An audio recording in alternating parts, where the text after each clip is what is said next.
স্বার্থপর এই দুনিয়া, খোদার কসম কারোর জন্য থামে না, বড় স্বার্থপর এটা।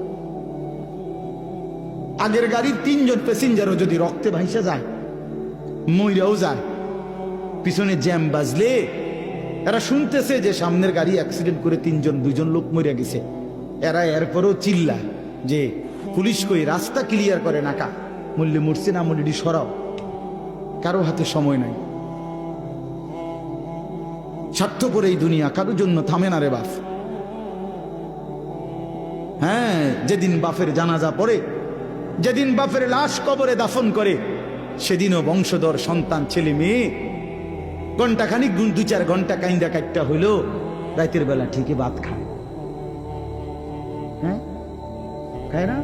পাশের ঘর থেকে খানা আনে, আবার ওরা ঠিকই খায়। স্বার্থপর দুনিয়া যে, থামে না রে ভাই, থামে না দুনিয়া। ওই জন্য আমাদের কারোর জন্য থামবে না। তুমি আমি মরে গেলে শেষ।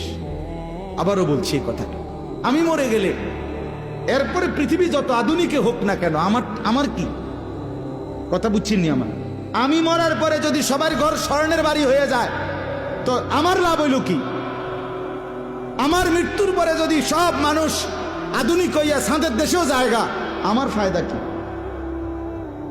আমি তো নাই, আমি তো মরে গেলাম। যে কবরে চলে গেল সে কি আর ফিরে আসবে? আল্লাহ আমাদেরকে বুঝ দান করেন।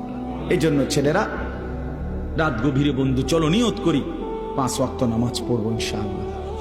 ভাইয়া নষ্ট হইও না, নষ্ট হইও না, চরিত্রহীন হইও না বাপ।